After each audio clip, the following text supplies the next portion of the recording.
इस कार्यक्रम के पुण्यार्चक हैं श्री मुकेश जैन, श्री राकेश जैन, श्री प्रदीप जैन, श्री सोनू जैन, पुत्र मनोज जैन, मनीष जैन, आकाश जैन, पुत्री रूपाली, सुमन, मोहिनी, केसर, परी जैन, आशा, अर्चना, अंजना एवं धारा जैन, पुत्र वधू Surbhi Jain, firm Vardhman trading company, Badodara, Gujarat.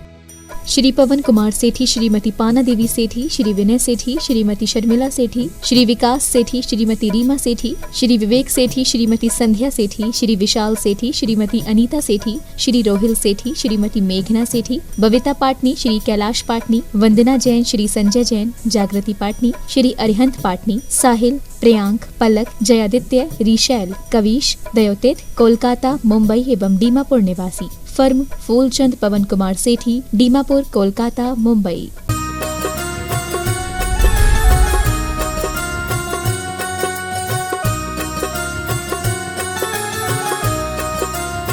बोलिए देवाधिदेव खज्जराट श्री पार्श्वनाथ भगवान की जय जय जय। बोलिए समन संस्कृति उन्नायक प्रातः स्मरणीय संत शिरोमणि परम पूज्य 108 आचार्य गुरुवर विद्यासागर जी महामुनिराज की जय जय जय। बोलिए गुणायतन प्रणेता, शंका समाधान प्रवर्तक, भावना योग प्रवर्तक, प्रखर वक्ता परम पूज्य 108 मुनिवर्षी प्रमाण सागर जी मुनिराज की।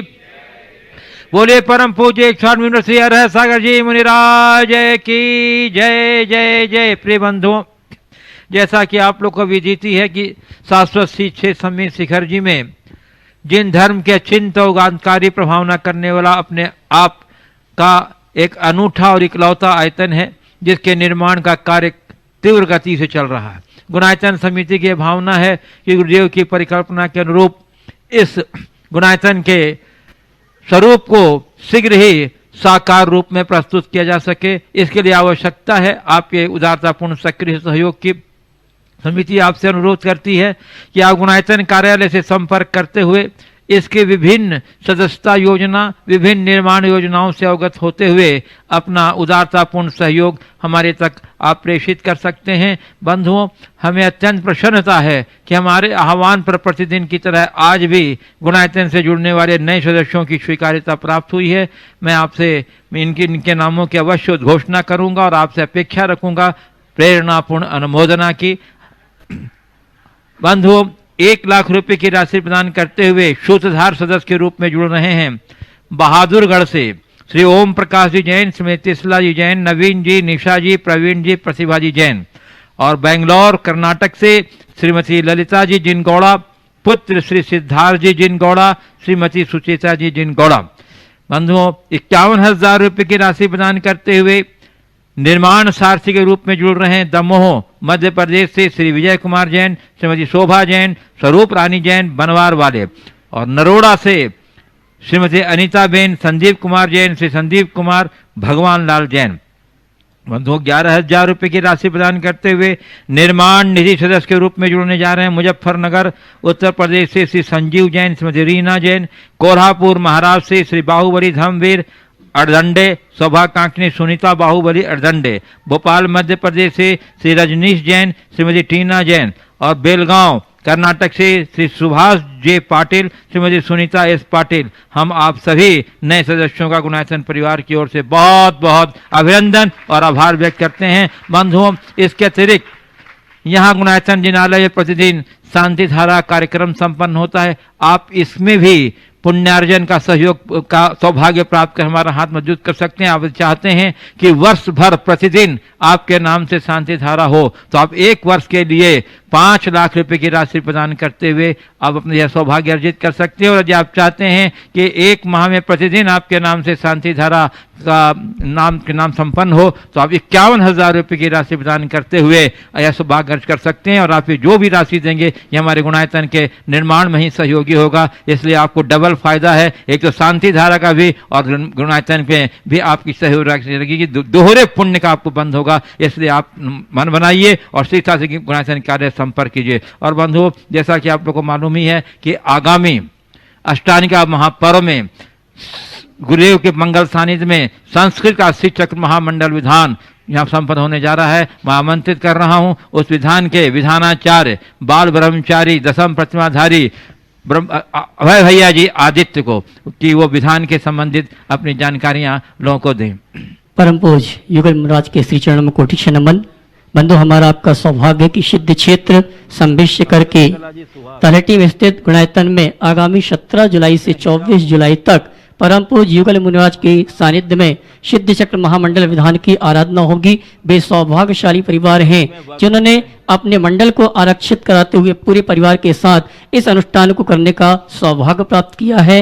बंधु, यहाँ पर 16 मंडली जो सिद्ध चक्र महामंडल विधान होने वाला है उसमें 3 मंडल के पुण्याजक परिवार बनने का सौभाग्य प्राप्त किया है। गुवाहाटी दिगंबर जैन समाज के श्रावक श्राविकाओं ने जोरदार ताली बजाकर उनका सम्मान करें। मेरे पास अंतिम मंडल के लिए गुवाहाटी दिगंबर जैन समाज से जो नाम आया है, गुवाहाटी असम से श्रीमान जय कुमार जी श्रीमती सरला देवी जी की 50वीं विवाह की वर्षगांठ के अवसर पर पुत्र वधू श्री विनोद कुमार जी श्रीमती सपना जी छावड़ा जी की 25वीं विवाह की वर्षगांठ के अवसर पर विक्रम कुमार जी, दीप्ति देवी, सीमा जी, अशोक जी पाटनी, स्वाति जी, सोनी जी वज, पुत्र आदित्य जी छावड़ा सपरिवार, महामंत्री श्री दिगंबर जैन पंचायत गुवाहाटी, मंत्री श्री नमोकार महामंत्र मंडल गुवाहाटी, ट्रस्टी श्री दिगंबर जैन पंचायत महाभवन गुवाहाटी, इन्होंने एक मंडल आरक्षित कराया है और गुणायतन के विकास के लिए 5 लाख रुपए की राशि देने की घोषणा की। बहुत बहुत धन्यवाद। इसी क्रम में हमने एक भावना यहाँ से रखी थी और बहुत ही अच्छा प्रसाद मिल रहा है। एक दिन की द्रव्य सामग्री के लिए, एक दिन की भोजन व्यवस्था के लिए और एक दिन की त्यागी वृत्ति भोजन व्यवस्था के लिए हमने प्रेरणा दी और उसका बहुत ही अच्छा प्रतिसाद मिल रहा है। मेरे पास एक नाम आया है जिन्होंने अपनी ओर से त्यागी वृत्ति भोजन व्यवस्था के लिए 51,000 रुपए की राशि देने की घोषणा की है। कोलकाता से गुप्त दान के रूप में त्यागी वृत्ति भोजन व्यवस्था के लिए 51,000 रुपए की स्वीकृति प्राप्त हुई है। बहुत बहुत धन्यवाद। इसी क्रम में विधान पूजन द्रव्य सामग्री के माध्यम से गुणायतन के विकास में जो सहयोगी बन रहे हैं, कोटा राजस्थान से, क्षमा करना, आगरा से श्री जैन मंदिर भक्त मंडल चांदी वाली कोठी, इन्होंने अपनी ओर से 51,000 रुपए की राशि द्रव्य सामग्री में प्रदान करते हुए गुणायतन के विकास में सहयोगी बन रहे हैं। इसी क्रम में कोटा राजस्थान से श्रीमती शकुंतला पापड़ीवाल धर्मपत्नी श्री प्रकाश चंद जी पापड़ीवाल, इन्होंने द्रव्य सामग्री के लिए 21,000 रुपए की राशि देने की घोषणा की है। श्री इंदौर से श्री मोहनदास जी श्रीमती अंजना जी अग्रवाल, इन्होंने भी विधान द्रव्य सामग्री के लिए 21,000 रुपए की राशि प्रदान की है। और विधान के माध्यम से गुणायतन के विकास में जो सहयोगी बन रहे हैं, कोल्हापुर महाराष्ट्र से श्री जवाहर बाबूराव अठानी समस्त परिवार, इन्होंने गुणायतन के विकास के लिए 11,000 रुपए की राशि प्रदान की है। बेलगांव से श्री हर्षवर्धन जी इंचल, श्रीमती आरती जी, विहान जी, वृषांग जी सब परिवार, इन्होंने भी गुणायतन के विकास के लिए अनुष्ठान के माध्यम से 11,000 रुपए की राशि देने की घोषणा की है। इसी क्रम में भोपाल से श्री चंद्र कुमार जी जैन 11,000 रुपया, ये सभी धन्यवाद के पात्र हैं। और मैं पुनः आप सभी से ये कहना चाहता हूं, आप अगर प्रत्यक्ष रूप से इस अनुष्ठान से नहीं जुड़ पा रहे हैं तो परोक्ष रूप से जुड़कर भी शाति से पुण्य का संचय कर सकते हैं। द्रव्य सामग्री, भोजन व्यवस्था, त्यागी वृत्ति व्यवस्था और अन्य जो संयोजना यहाँ पर विधान के समय होंगी उसमें सहयोग प्रदान करके आप भी घर बैठे पुण्य का संचय प्राप्त कर सकते हैं। आइए इन्हीं सभी सूचनाओं के साथ पुनः संघ का समाधान के कार्यक्रम के लिए आमंत्रित करूंगा भैया विमल जी को।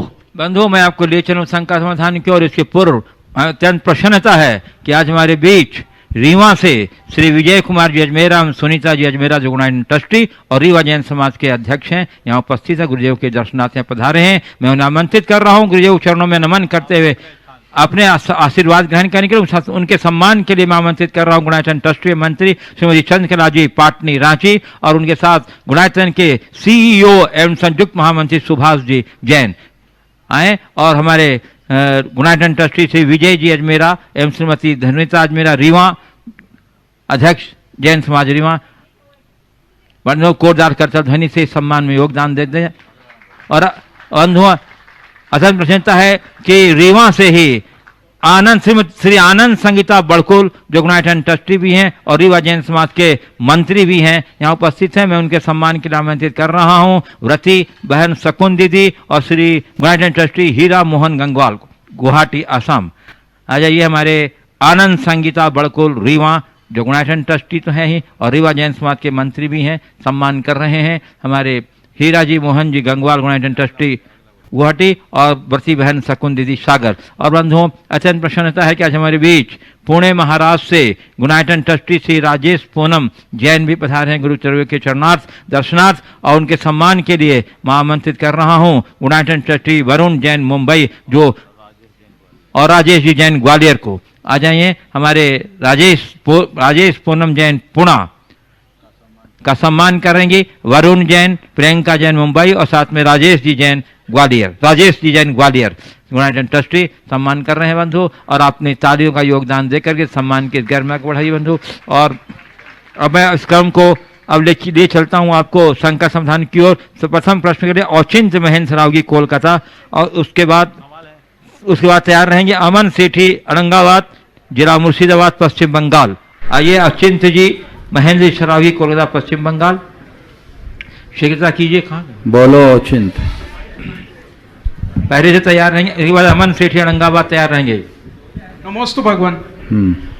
भगवान, जैन धर्म और जैन गुरु में इतनी सच्चाई है, तप है, त्याग है और ट्रांसपेरेंसी है, फिर भी आज देख रहे हैं तो जैन धर्म अपना लुप्त हो रहा है, इसकी क्या वजह है? देखिए, ये बात बिल्कुल सही है कि जैन तत्व ज्ञान, जैन साधना आज भी बहुत उत्कृष्ट है, बड़ी प्रासंगिक है, लेकिन इसके उपरांत भी जैन धर्म का प्रसार जैसा होना चाहिए नहीं है, बल्कि लुप्त हो रहा है। इसके पीछे अनेक कारण हैं, और आज मैं एक ही बात कहूँगा कि जैनियों की उदासीनता भी इसमें एक बड़ी कारण है। हमारी कोशिश होनी चाहिए कि हम जैन धर्म के मूल तत्वों के प्रचार प्रसार के लिए पुरजोर कोशिश करें। हम लोगों को जैन धर्म की आधारभूत बातों से अवगत कराने का प्रयास करें। हम ऐसा कुछ करें कि आने वाली पीढ़ियों में भी जैन धर्म के संस्कार बने रहें। प्रायः हम देखते हैं कि हमारे धार्मिकों में सारा उत्साह उनके स्वयं की धार्मिक क्रियाओं तक सीमित रह जाता है। वे आने वाली पीढ़ियों के धर्म ध्यान के लिए अपेक्षित प्रयास और पुरुषार्थ नहीं कर पाते। अगर सब लोग मिलकर के इस तरह का प्रयास करें, और आज तो टेक्नोलॉजी का युग है, ऐसे दौर में यदि हम जैन तत्व ज्ञान को ठीक तरीके से प्रस्तुत करें तो युगांतकारी परिवर्तन हो सकता है। हमें कोशिश करनी चाहिए कि लोग जैन धर्म के स्वरूप को ठीक तरीके से समझें। आज दुनिया में जैनियों की छवि बिल्कुल नकारात्मक बनी हुई है। जैनियों के विषय में एक धारणा बन गई, जैन लोग पूंजीपति और शोषक होते हैं, और जैन धर्म बड़ा कठोर धर्म है। ये दोनों भ्रांत धारणाएं हैं। हमें चाहिए कि हम जैनियों के द्वारा किए गए लोकोपकारी कार्यों का उदाहरण लोगों के बीच प्रस्तुत करें कि जैनियों ने राष्ट्र के लिए, संस्कृति के लिए, मानवता की सेवा के लिए कितना बड़ा बड़ा योगदान दिया, और जैन शास्त्रों में हमारे जीवन मूल्यों को ऊंचा उठाने की कितनी बड़ी बात की जाती है। इसके साथ ही जैन धर्म की कठोरता का जहाँ तक सवाल होता है, उन्हें चाहिए कि हम ये बताएं कि जैन धर्म जितना व्यवहारिक धर्म है उतना और कोई नहीं, और जैन धर्म एक ऐसा धर्म है जहाँ सबसे ज़्यादा महत्व जीवन मूल्यों की उपासना को दी जाती है। संसार में इतने सारे धर्म हैं, लेकिन एकमात्र जैन धर्म ही ऐसा धर्म है जहाँ 10 दिन तक केवल क्षमा, मार्दव, आर्जव, शौच, सत, संयम, तप, त्याग, आकिंचन और ब्रह्मचर्य जैसे उदात्त जीवन मूल्यों की पूजा होती है, और उसे पर्युषण पर्व के रूप में महापर्व नाम दिया जाता है। दुनिया के किसी भी धर्म और किसी भी संस्कृति में 10 दिन तक इस तरह जीवन मूल्यों की आराधना का कोई पर्व नहीं मिलेगा, कोई उत्सव नहीं मिलेगा। तो ये जैन धर्म के आध्यात्मिक, व्यवहारिक और मूल्यपरक शिक्षाओं का द्योतक है। हमें इन्हें लोगों तक पहुंचाने की कोशिश करनी चाहिए, और इसकी प्रभावना के लिए हर संभव उपाय करना चाहिए। ये उपाय ही जैन धर्म की परंपरा को आगे बढ़ाएंगे। गुणायतन इसी प्रभावना का एक योग है। एक ही कोशिश है कि आने हमारी पीढ़ियां जैन धर्म के संस्कारों से जुड़े। आज हम जैन धर्म की प्रभावना बाहर के लोगों में करने की बात करते हैं, हम पाते हैं आज जैनियों के अंदर जैन धर्म की प्रभावना नहीं है।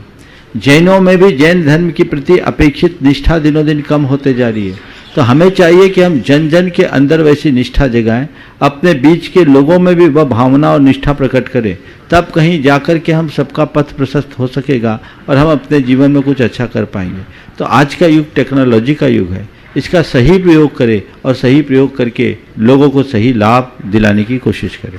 अमन सेठी औरंगाबाद जिला मुर्शिदाबाद पश्चिम बंगाल उसका तैयार रहेंगे श्री राजेश जैन ग्वालियर गुणायतन ट्रस्टी। नमस्ते मासी। ये अभी कोविड काल जो चल रहा है उसमें मासी मृत्यु का दर लोगों में होने लगा है। तो उसका निवारण क्या है? देखिए, मृत्यु के डर तो जब भी कभी निमित्त आता है तो मृत्यु का डर होता है, और मृत्यु के डर के पीछे प्राणों का मोह सबसे बड़ा कारण। जो लोग अपने जीवन और जीवन की वास्तविकता को ठीक तरीके से समझ लेते हैं, उनके अंदर कुछ नहीं होता।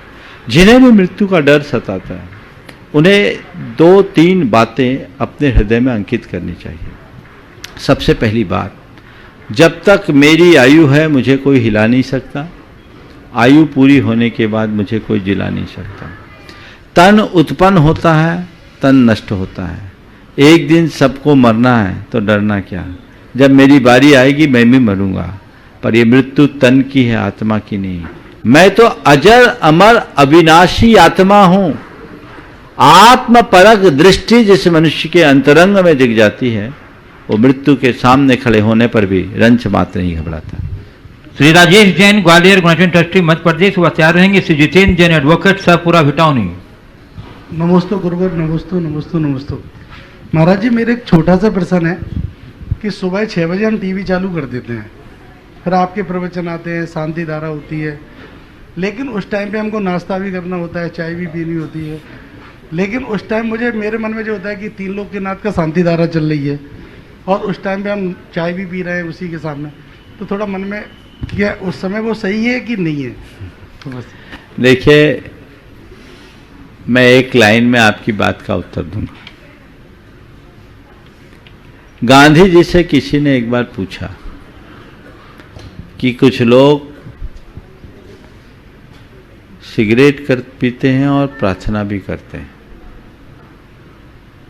क्या प्रार्थना करने वालों को सिगरेट पीना चाहिए?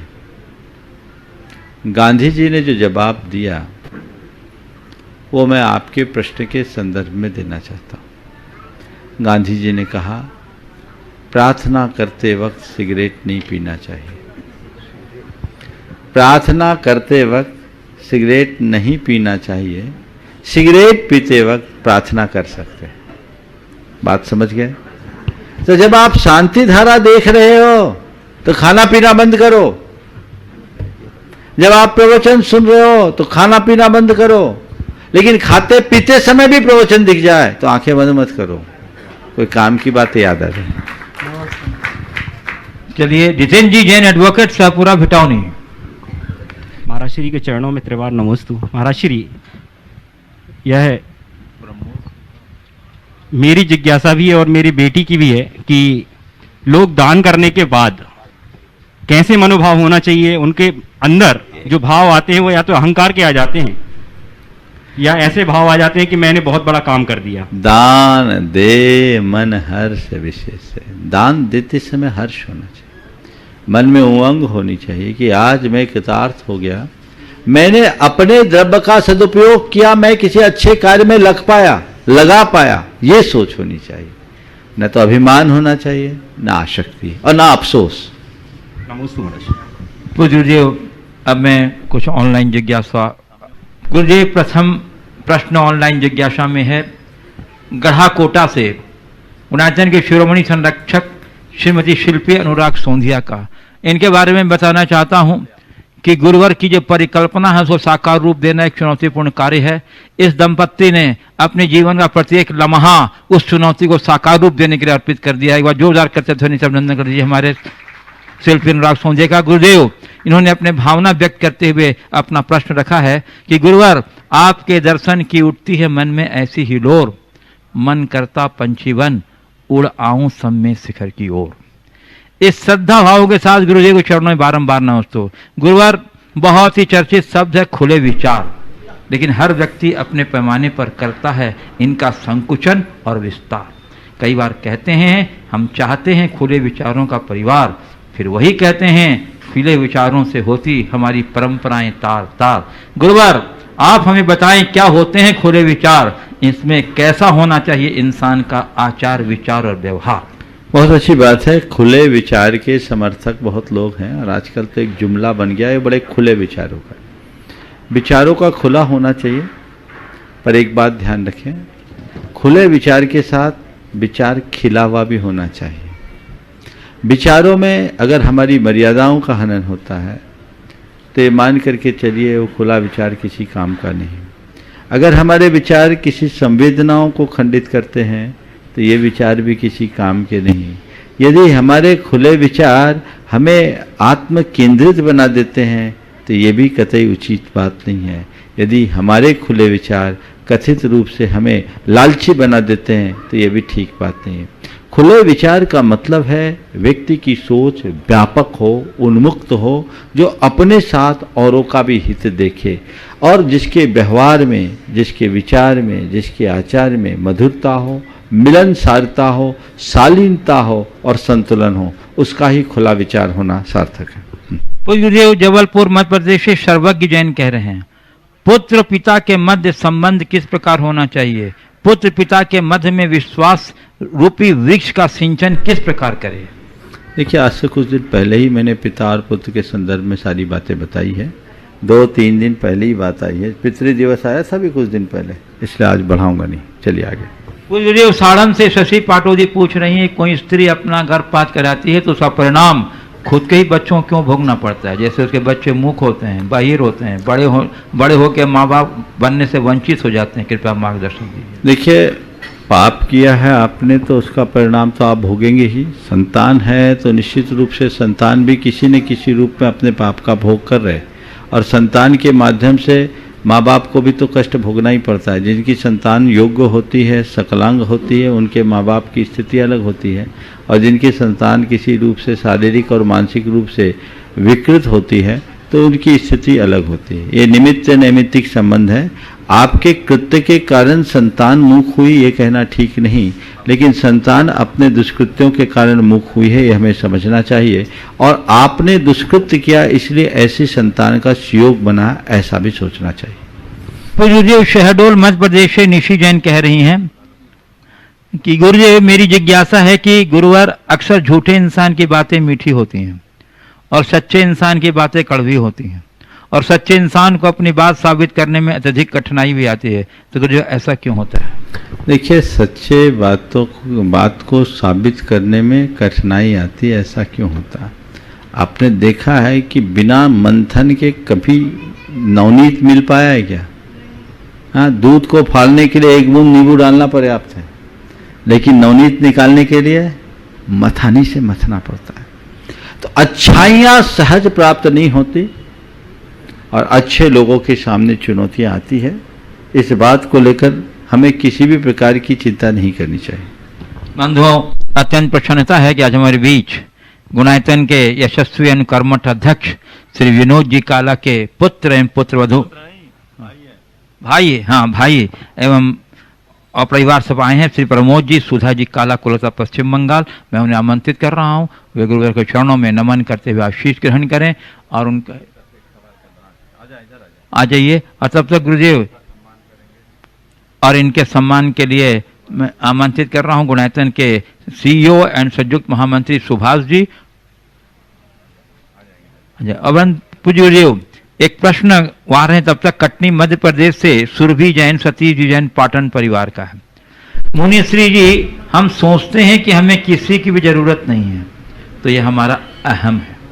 अगर हम सोचते हैं सबको हमारी जरूरत है तो यह हमारा वहम है। तो मुनिश्री जी, जीवन का सत्य क्या है? वाकई में सही, मुझे किसी की जरूरत नहीं, अहम है, और सबको मेरी जरूरत है, यह वहम है। आपने पूछा है जीवन का सत्य क्या है। इस अहम और वहम में उलझे रहना ही मनुष्य के जीवन की एक सबसे बड़ी विडंबना है।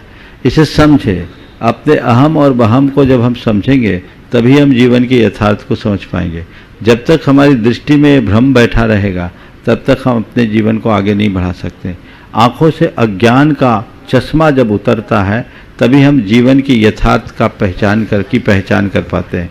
तो उस अज्ञान से अपने आप को मुक्त करें और सही रास्ते पर चलने का प्रयत्न करें। श्री प्रमोद जी, सुधा जी काला, कोलकाता, पश्चिम बंगाल, जो हमारे गुणायतन के अश्वी क्रमरक्षक विनोद जी के भ्राताश्री हैं, बंधुओं, और उन्हें सम्मान कर रहे हैं हमारे गुणायतन के CEO एंड संयुक्त महामंत्री श्री सुभाष जी जैन। बंधु, जब तक ये आ रहे हैं गुरुदेव, एक प्रश्न सूरत गुजरात से अशोक कुमार जी गांधी का है। जी, प्रश्न यह है, कहा गया है कि जो चीज अपनी होती है वो जाती नहीं है, और जो चीज जाती है वो अपनी नहीं होती। महाराज जी, हम यह बात अपने मन को कैसे समझाएं? जो चीज़ अपनी होती वो जाती नहीं, और जाती है वो अपनी नहीं होती। आपने पूछा ये बात हम अपने मन को कैसे समझाएं। इस बात को मन को समझाने के लिए हमें अपने आत्मा के स्वरूप को समझना पड़ेगा, और आत्म स्वरूप की तरफ हमारी दृष्टि होगी, हम निरंतर उसे देखते रहेंगे और उसकी भावना भाते रहेंगे, तो हमारे जीवन में कभी ऐसा कुछ नहीं हो सकेगा। तो हम क्या है, हमारा क्या है, इसको हम बार बार सोचें, बार बार विचार करें, तभी हम अपने जीवन का वास्तविक आनंद ले सकें। पूज्य गुरुदेव, तमिलनाडु चेन्नई से प्रवीण जैन कह रहे हैं, क्या बुद्धिपूर्वक किए कर्मों का फल को रोका जा सकता है? कुछ कहते हैं ऐसा, और कभी कहते हैं कि बुद्धिपूर्वक किए गए कर्मों को भोगना ही पड़ता है, और कभी कहते हैं कि कर्मों को काट भी सकते हैं, और कभी कहते हैं कर्म अपना फल दिए बिना जाएगा ही नहीं। तो यथार्थ क्या है? यथार्थ सब है, भोगना भी पड़ता है, काटा भी जा सकता है। बुद्धिपूर्वक किए गए कर्म को हम बुद्धिपूर्वक काट भी सकते हैं। कोई जरूरी नहीं कि हमने जो कर्म किया उसे हम भोगे ही, उसे बदल भी सकते हैं, लेकिन कुछ ऐसी स्थितियां होती है जिनको हम कुछ भी परिवर्तन नहीं कर सकते। एक उदाहरण से कर्म की हमारे जीवन में क्या भूमिका है मैं स्पष्ट करना चाहूँगा। राजा सैनिक ने यशोधर मुनिराज के ऊपर बुद्धिपूर्वक उपसर्ग किया, उसने 7वें नरक की आयु का बंध किया। ये बुद्धिपूर्वक बांधे हुए कर्म का योग था। बाद में उसकी बुद्धि पलटी, मन में पश्चाताप हुआ, भगवान महावीर का वो पक्का शिष्य बन गया, उनका प्रधान श्रोता हुआ, 60,000 सवाल उसने किए। भगवान महावीर की भक्ति से उसके अंदर क्षायिक सम्यक दर्शन हो गया, तीर्थंकर प्रकृति का बंध भी हो गया। आगामी 24 में वो पहला तीर्थंकर होगा। ये सब उनके भीतर के कर्मों में आए परिवर्तन के परिणाम स्वरूप हुआ। इतना सब कुछ उसने अपने बुद्धि के बल पर बदल दिया, लेकिन इसके बावजूद नरक जाने से नहीं बच सका, क्योंकि वो कर्म इतना प्रगाढ़ था कि उसे नरक जाना ही पड़ा। ऐसी स्थिति में कहते ना भुक्तम क्षीयते कर्म, लेकिन यहां उसका पुरुषार्थ इतना प्रबल रहा कि 7वें नरक की 33 सागर की आयु को 84,000 वर्ष में समेट लिया, यानी सागर को चुल्लू में बदल दिया। तो क्या करें? पहली कोशिश करो कि मैं पाप करूं ही नहीं, और पाप करूं तो बुद्धिपूर्वक तो करूं ही नहीं। और जब कभी पाप हो जाए तो पश्चाताप में कभी पीछे मत रहो, उस पाप के शोधन के किसी अवसर को मत खो। जब निमित्त आए हम अपने पाप में आमूलचूल परिवर्तन कर सकते हैं। बहुत सारे कर्म ऐसे हैं जिन्हें हम भोगे बिना भी खपा सकते हैं, उसे पर रूप परिवर्तित कर सकते हैं। ये हमारी भाव विशुद्धि के ऊपर निर्भर करता है, ये हमारी दृष्टि और आध्यात्मिक साधना के ऊपर अवलंबित है। तो हम वैसी दृष्टि और वैसी साधना अपने अंतरंग में जगाएंगे, अपने जीवन को निश्चित ऊंचा उठा पाएंगे। तो मैं आमंत्रित कर रहा हूं यहाँ उपस्थित जिज्ञासुओं में कानपुर से सरिता जैन को। जब तक वो आ रहे हैं गुरुदेव, एक प्रश्न सागर से मध्य प्रदेश से पीयूष जैन का है। बचपन में जहाँ चाहते हंस लेते थे, जहाँ चाहते रो लेते थे, पर अब मुस्कान को तमीज चाहिए और आंसुओं को तन्हाई। तुम्हारा जी हम ऐसा क्या करें कि बचपन की से शरारतें तो करें लेकिन साजिशों से बच सकें? देखिए, मुस्कान को तहजीब, तमीज और आंसुओं को तन्हाई। आपने पूछा ऐसा हम क्या करें कि बचपन की तरह शरारतें जो करें लेकिन साजिशों से बच सकें।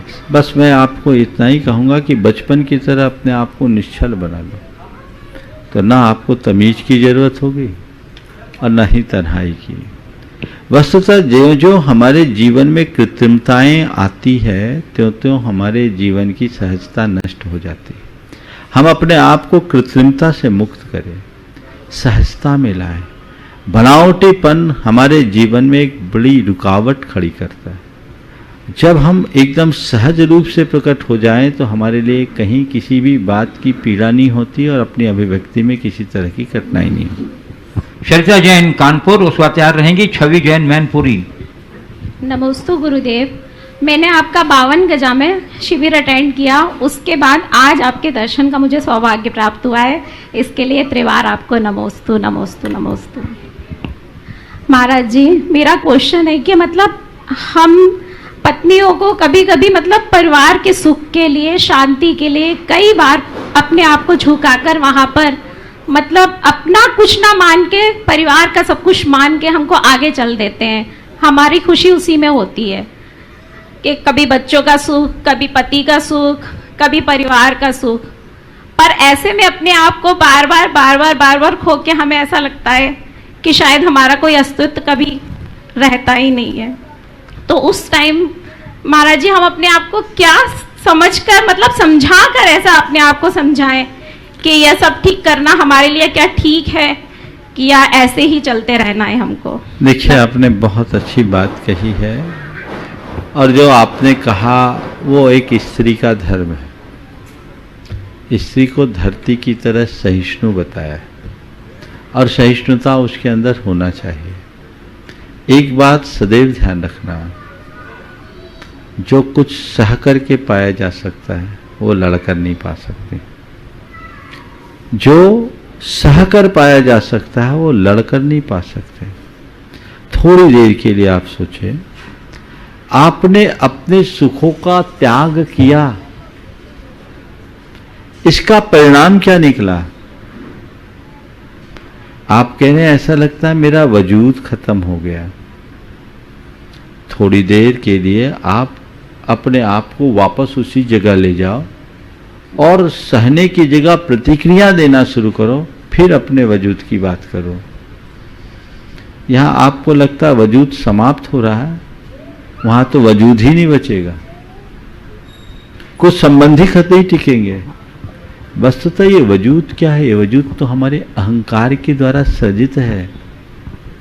यदि हमने उसे गला दिया तो फिर ये सवाल ही नहीं उठेगा।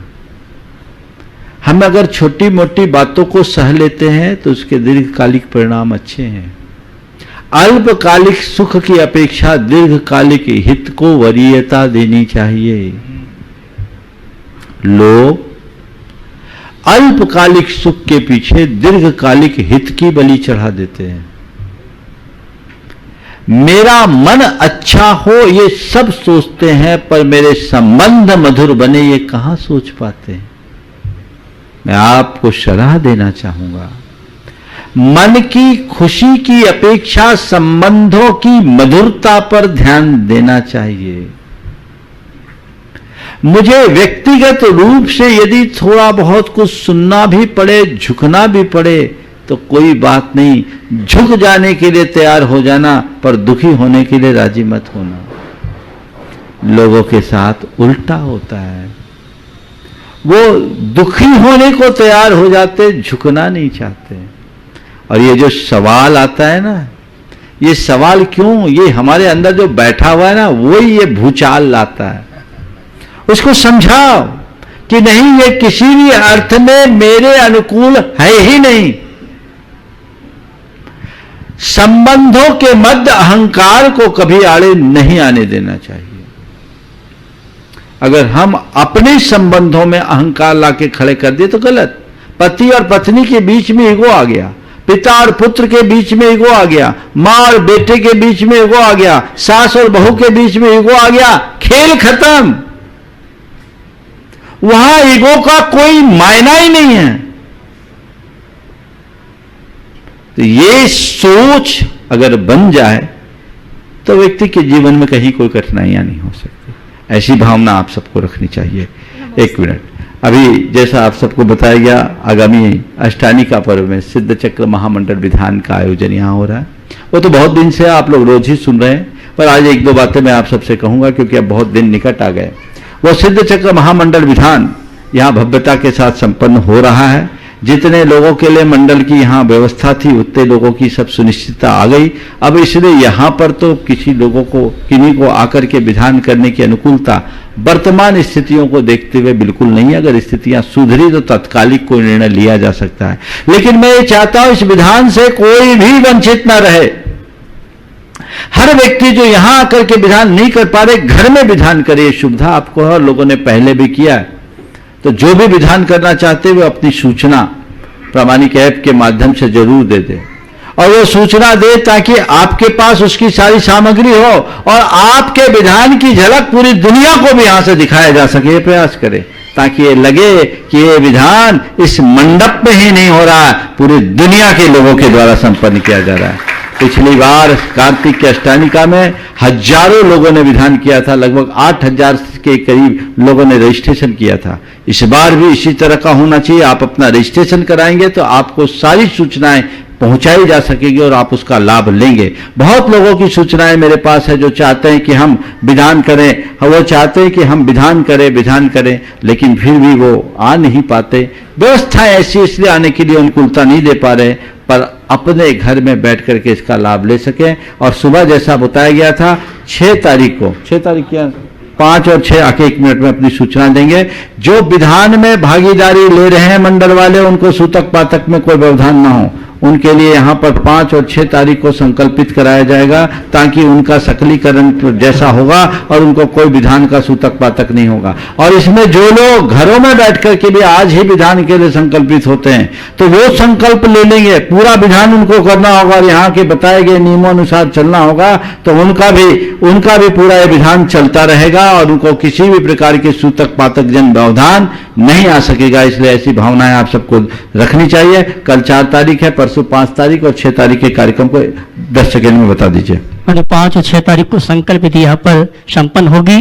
प्रातःकाल की वेला में जनवाणी चैनल के माध्यम से ये कार्यक्रम प्रसारित होगा। सामग्री क्या रखना है क्या नहीं रखना कल प्रातःकाल की वेला में और कल शाम को सूचना व्यवस्थित आपको सूचित की जाएगी, जिससे परसों और नरसों अर्थात 5 और 6 तारीख को आप पूरे परिवार के साथ उपस्थित होकर इस संकल्प विधि में सम्मिलित हो सकते हैं। दीदी दसम प्रतिमाधारी को आमंत्रित कर रहा हूं और उसके बाद तैयार रहेंगी गुणायतन ट्रस्टी श्रीमती हीरा देवी मोहन जी गंगवाल, गुवाहाटी, आसाम। जन जन के उपकारक परम पूज्य मुनि युगल के चरणों में कोटिसा नमन। मुनि श्री आचार्य पूज्यपाद स्वामी महाराज जी ने कहा है कि राग द्वेषादि कल्लोलय रलोलम यन मनोजलम सब पश्यति आत्मनस्तत्वम तत्तत्वम नेत्रोजना। आचार्य भगवंत कह रहे हैं कि रंग और तरंग से परे ही व्यक्ति अपने अंतरंग को देख सकता है। तो एक जिज्ञासा है कि उपयोग में रंग चढ़ा हुआ है कषायों का और योगों में तरंग है, तो ऐसे ही योग और उपयोग में रंग तरंग को हम कैसे शमन करें जिससे कि अंतरंग को देख सकें। और संग सहित व्यक्ति क्या रंग और तरंग से परे अपनी आत्मा के अंतरंग को देख सकता है क्या? जिज्ञासा है, समाधान करें। नमस्ते। एक आध्यात्मिक सवाल आपने पूछा, हम अपने मन को निस्तरंग कैसे करें, अंतरंग को निर्मल कैसे करें। हम देखते हैं बरसात के दिनों में पानी पूरा गंदा होता है, लेकिन धीरे धीरे बरसात बीत जाने के बाद वही पानी एकदम स्वच्छ हो जाता है। यदि हमारी प्रवृत्तियां संयत हो गई तो हमारी कषाएं अपने आप शांत होगी, पहली बात। रहा सवाल तरंगों की, तो तरंग हवा के ऊपर निर्भर करती है। हवा जितनी तेज चलती है जलाशय में उतनी ही तरंग उठती है। हमारी प्रवृत्तियां जितनी प्रबल होगी हम निमित्तों से उतने प्रभावित होंगे, मन में उतना तरंग होगा। तो अपने अंतरंग को निर्मल बनाने का सबसे मूल साधन है अपनी प्रवृत्ति को अंतर्मुखी बनाओ। बहिर्मुखी प्रवृत्तियां हमारे चित्त को चंचल बनाती है, यूं कहें हमारे चित्त में तरंग उत्पन्न करती है। अंतर्मुखता से स्थिरता आती है। तो अपनी प्रवृत्ति को अंतर्मुखी बनाए, पहली बात। और दूसरी बात, धीरे धीरे हम अपनी साधना को बढ़ाकर निमित्तों से अप्रभावित रखने की कला सीखें। आपने जो सवाल किया कि संग से जुड़ा हुआ व्यक्ति निस्तरंग हो सकता है क्या? परिग्रह की लालसा, संग हमारे अंदर चंचलता उत्पन्न करती है। ये जितनी प्रबल होगी हमारी चंचलता उतनी अधिक होगी। इसलिए निस्संग होंगे तभी निस्तरंग हो पाएंगे। नमस्ते महाराज। श्रीमती हीरा देवी मोहन जी गुणायतन ट्रस्टी, गुवाहाटी। और उसके बाद तैयार रहेंगे श्री विजय कुमार जी, श्रीमती सुनीता जी अजमेरा, गुणायतन ट्रस्टी एवं अध्यक्ष रीवा जैन समाज। नमस्ते महाराज जी। नमस्ते महाराज जी। महाराज जी, मैं अभी जो पूछ रही थी उसका उत्तर तो आपने पहले दे दिया, लेकिन फिर भी मैं पूछ लेती हूँ कि महाराज जी, घर में रहकर और परिग्रह को कैसे मतलब प्रमाण कैसे हो? क्योंकि घर में बच्चे रोज सामान लाते हैं, कभी गाड़ी कभी कुछ, फिर वो चोरी हो जाती है, कभी कुछ एक्सीडेंट हो जाता है, जो भी होता है, तो फिर मन में तो वो दुख होता ही है ना, तो फिर वो पाप लगेगा कि नहीं लगेगा? ओ देखो, परिग्रह के परिमाण के संदर्भ में मैं कहूँगा कि आज के युग में लोगों को थोड़ा दूसरे तरीके से परिग्रह परिमाण करना चाहिए। अब 10 तरह के परिग्रह प्रासंगिक नहीं रह गए। अब अगर किसी को परिग्रह का परिमाण करना है तो सबसे पहले वह गोल्ड है उसका प्रमाण करे, ज्वेलरीज है उनका प्रमाण करे, प्रॉपर्टीज का प्रमाण करे, इलेक्ट्रॉनिक गुड्स का प्रमाण करे, व्हीकल्स का प्रमाण करे। यदि अपने व्यापार में उनकी कोई भागीदारी है तो उसका भी प्रमाण करे। यदि कोई स्टेक्स लिया है, इक्विटी लिया है, शेयर्स लिए हैं तो उसका भी परिमाण करे। यदि LIC की कोई पॉलिसीज है तो उसका प्रमाण करे। और यदि उसने कोई बॉन्ड्स वगैरह ले रखे हैं तो उसका परिमाण करे। ये परिमाण आज के समय में प्रासंगिक है। अगर ये प्रमाण नहीं करेंगे तो आपको बहुत दिक्कत होगी। तो इसमें कैश का परिमाण करने का कोई औचित्य नहीं, क्योंकि कैश की तो दिनों दिन डिवैल्यूएशन होती है। तो कैश नहीं, उतने मूल्य के गोल्ड का परिमाण किया जा सकता है। यदि ऐसी दृष्टि अंतरंग में रखी जाए तो सब चीज़ें बहुत व्यवस्थित और प्रमाणित होती है, और उसको हम नकार दें तो बहुत सारी दुविधाएं होती हैं। तो जिनको भी हो ऐसा ही परिमाण करना चाहिए। और महिलाओं के लिए खासकर मैं कहूँगा कि आप अपना परिमाण कर रहे हो तो उसमें एक चीज जोड़ो कि मेरे पति की संपत्ति भी मेरे परिमाण में रहे। क्योंकि मान लीजिए किसी का कुछ हो गया तो फिर पति की संपत्ति का कौन भोग करेगा? वो तो उसकी हकदार है। HUF के अंतर्गत जो जिसकी वो हकदार है उसे अपनी सीमा में रखना चाहिए। और एकदम निष्प्रहता है तो फिर तय कर ले कि ऐसा हो तो हाथ नहीं लगाएंगे, सब दान करवाएंगे। करते हैं नहीं, नियम ले लिया, मेरे तो इतने का परिग्रह परिमाण है, बाद में सिर पर आते गड़बड़। एक बहन जी ने परिग्रह परिमाण ले लिया और परिग्रह परिमाण में उनने अपना एक नियम ले लिया कि हमको 20 लाख रुपए से ज़्यादा नहीं रखना और हमको कुछ नहीं करना, आय के साधन नहीं। अब पति गवर्नमेंट ऑफिसर थे, उनका 45,000 पेंशन मिलता था, वो क्या करे? वो चले गए। अब पति का पेंशन का क्या करे? हमसे पूछा, महाराज हम क्या करें? हम बोले पहले क्या नियम लिया था? बोले महाराज मैंने इसके बारे में कुछ सोचा ही नहीं था। अब पेंशन की हकदार तो पत्नी है। हमने बोला पहले सोचना समझना तो चाहिए। अब नहीं सोचा तो हमने इसको सॉल्यूशन दिया, एक काम करो, हर महीने जितना आए उतना दान कर दो। लेकिन ये सब चीजें पहले से सोचकर परिग्रह का परिमाण लेना चाहिए। ज्यादातर लोग भावुकता में परिग्रह का परिमाण लेते हैं बिना सोचे समझे, या तो वो टूट जाता है या फिर वे खुद टूट जाते हैं, बड़ी दिक्कत होती है। श्री विजय कुमार जी, सुनीता जी अजमेरा, गुणायतन ट्रस्टी एवं अध्यक्ष रीवा जैन समाज। और उसके बाद तैयार रहेंगे श्रीमती संगीता आनंद बड़कुल, गुणायतन ट्रस्टी एवं मंत्री रीवा जैन समाज। मेरे आराध्य गुरु के चरणों मेरा परिवार रीवा समाज की तरफ से त्रैवार नमोस्तु नमोस्तु नमोस्तु। महाराज जी, स्वाध्याय में रुचि रखने वाले तो वेद को आसानी से पढ़ लेते हैं, लेकिन दूसरों की वेदना को पढ़ने की रुचि कैसे जगाएं?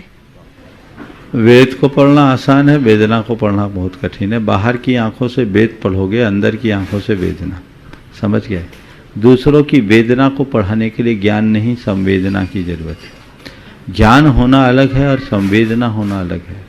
ज्ञान तो कोई भी थोड़े से प्रयासों से पा सकता है, लेकिन संवेदना उनके ही हृदय में जगती है जिनका हृदय कोमल होता है, जिनका मन दया से भींगा होता है। तो अपने अंतरंग में संवेदना को जगाने का उपक्रम करें ताकि हम औरों की वेदना को पढ़ सकें। श्रीमती संगीता आनंद बड़कुल, गुणायतन ट्रस्टी और मंत्री रीवा जैन समाज। और उसके बाद तैयार रहेंगे श्री राकेश जैन, कृष्णाई, गोलपाड़ा, आसाम। मेरा बारंबार मेरे परिवार का नमोस्तु। दोनों मुनिवरों को मेरा बारंबार नमोस्तु। बोलो। महाराज जी, विश्वास चाहिए तो विश्वास करना पड़ता है। फिर विश्वास की नींव इतनी कमजोर क्यों होती कि मामूली सी चोट से टूट जाती है? बिल्कुल विश्वास चाहिए तो विश्वास करना पड़ता है। आपने पूछा है विश्वास की नींव इतनी कमजोर क्यों होती है कि मामूली सी चोट से वो टूट जाती है। देखिए, हमारा जो विश्वास है ना, वो कोई चट्टान की भांति नहीं होता। चट्टान पर बड़े बड़े आघात हो तो टूटते नहीं। विश्वास बहुत कोमल होता है, और कोमल चीज़ के लिए हम कहते हैं ना बहुत सोफिस्टिकेटेड होता है, तो उसके प्रति हमें उतना ही तत्पर होना चाहिए। जो चीज़ें ज़्यादा मूल्यवान होती है हम उसके प्रति उतने ही सजग होते हैं। विश्वास को अपने जीवन की अमूल्य निधि माने, उसकी कोमलता को समझे और कभी उस पर कोई आघात न पहुंचने दें ताकि वह अटूट बने रहे। श्री राकेश जैन कृष्णाई गोलपाड़ा आश्रम बता रहे हैं, श्रीमती चंद्रकला जी पाटनी पर्यटन सचिव मंत्री रांची झारखंड। नमस्ते महाराज, नमस्ते महाराज, नमस्ते महाराज। हम लोग तीर्थ क्षेत्र में आकर वृद्ध साधु संत की सेवा कैसे करें महाराज जी? वृद्ध साधु संत की सेवा कैसे करें? उनके निकट जाओ, उनकी आहार आदि की व्यवस्था करो, उनकी वैयावृत्ति करो, उनके जीवन के लिए जो भी आवश्यक साधन है वो अपने साधनों से सुलभ कराओ। आकर के ही सेवा कर पाओगे, वहाँ बैठ करके तो कर नहीं सकते। श्रीमती चंद्रकला जी पाटनी पर्यटन सचिव मंत्री रांची झारखंड। और उसके बाद तैयार रहेंगे श्री राजेश जैन पर्यटन ट्रस्टी पुणे महाराष्ट्र। नमस्ते महाराज श्री। महाराज श्री, शरीर की शिथिलता के अभाव में धार्मिक कार्यों में शिथिलता आ जाती है तो मन बेचैन हो उठता है, तो उसके लिए क्या करें? देखिए, शरीर की शिथिलता के कारण अगर धार्मिक कार्यों में बाधा आती है तो स्वाभाविक है मन बेचैन हो। और उस व्यक्ति का मन इसलिए भी बेचैन होता है कि वो उसकी जो चर्या का मूलभूत अंग है वह प्रभावित होता है।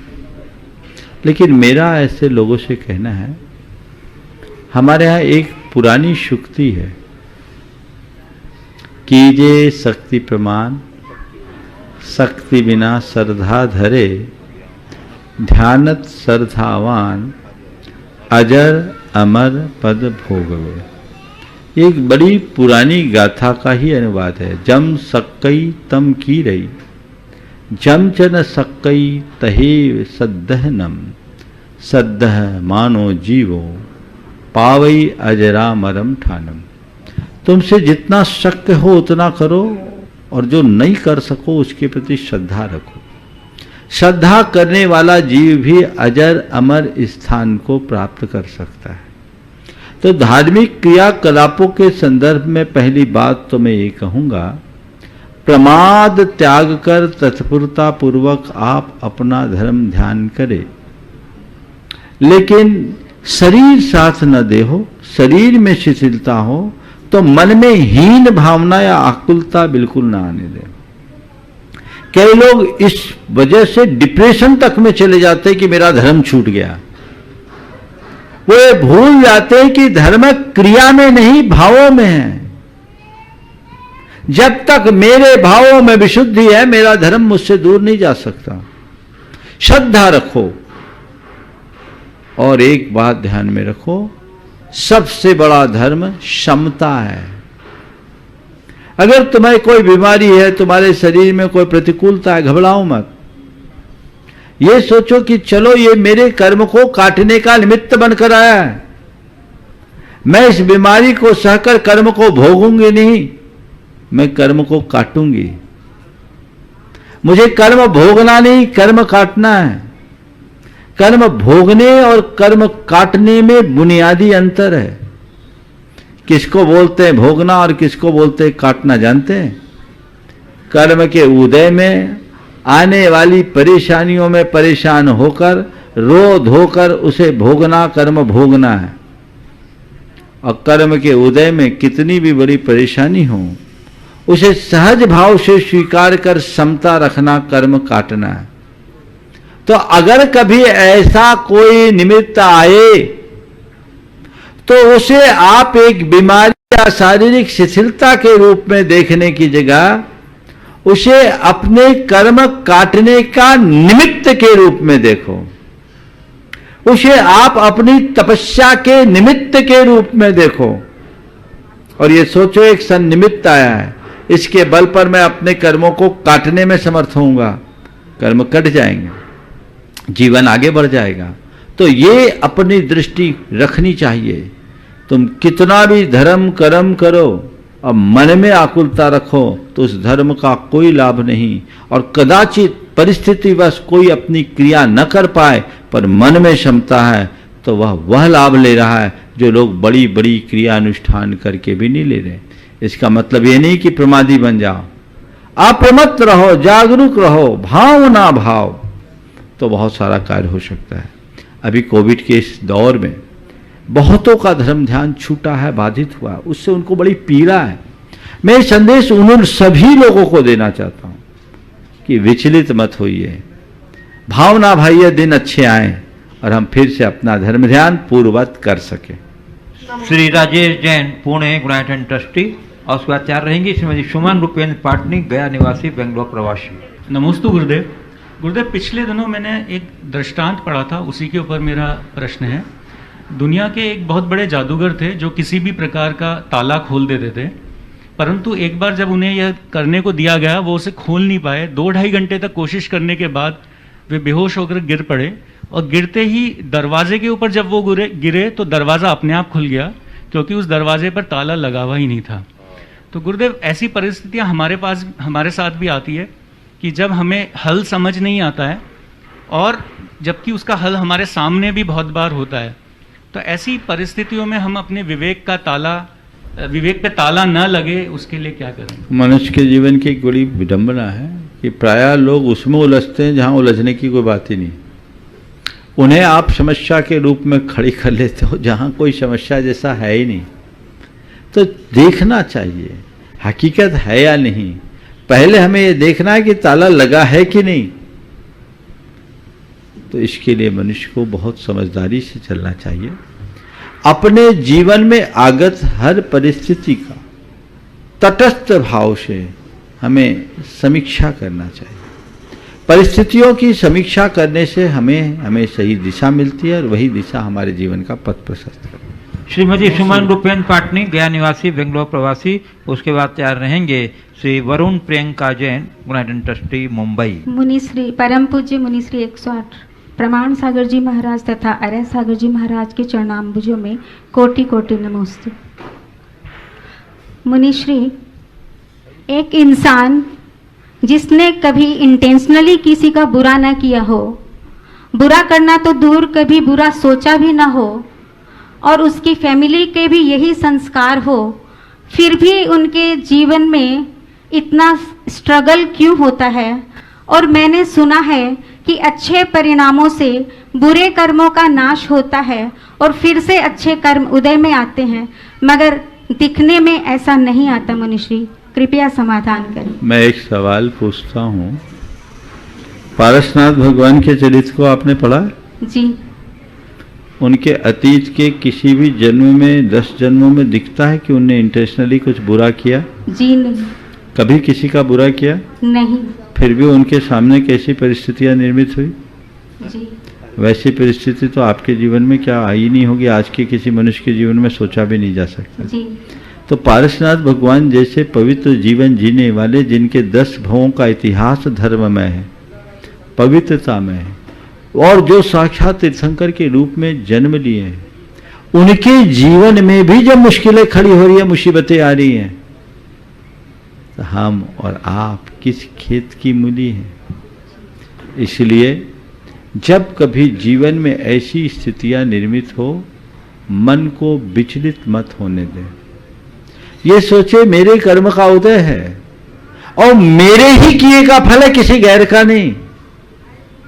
हाँ, हो सकता आज मुझे उसका आभास नहीं है, आज मुझे उसकी कोई स्मृति नहीं है, पर ये सब मेरा ही भीतर का है। अगर कोई वैसा लेखा जोखा जानने वाला हो तो पूरी फाइल खोल दे।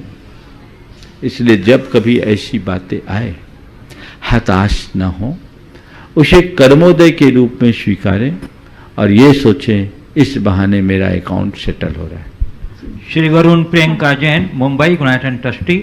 और उसके बाद तैयार रहेंगे श्री औचिंत्य महेंद्र शरावगी, कोलकाता। मुनिद्वय के चरणों में मेरा बारंबार नमोस्तु नमोस्तु नमोस्तु।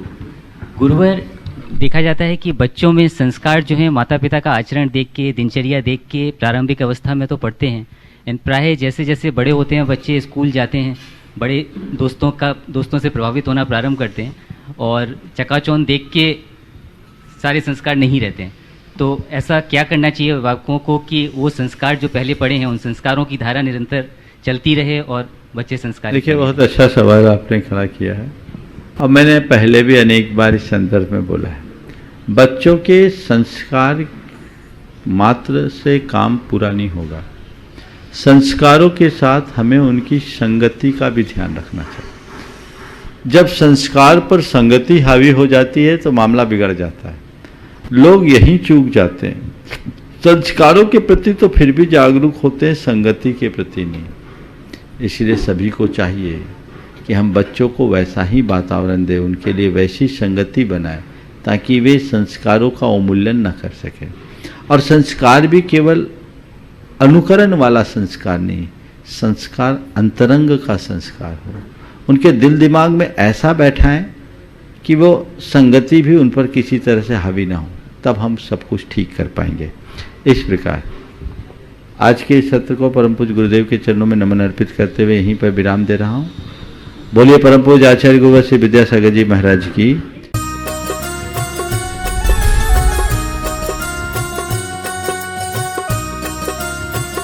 इस कार्यक्रम के पुण्यार्चक थे श्री मुकेश जैन, श्री राकेश जैन, श्री प्रदीप जैन, श्री सोनू जैन, पुत्र मनोज जैन, मनीष जैन, आकाश जैन, पुत्री रूपाली, सुमन, मोहिनी, केसर, परी जैन, आशा, अर्चना, अंजना एवं धारा जैन, पुत्र वधू Surbhi Jain, firm Vardhman trading company, Badodara, Gujarat.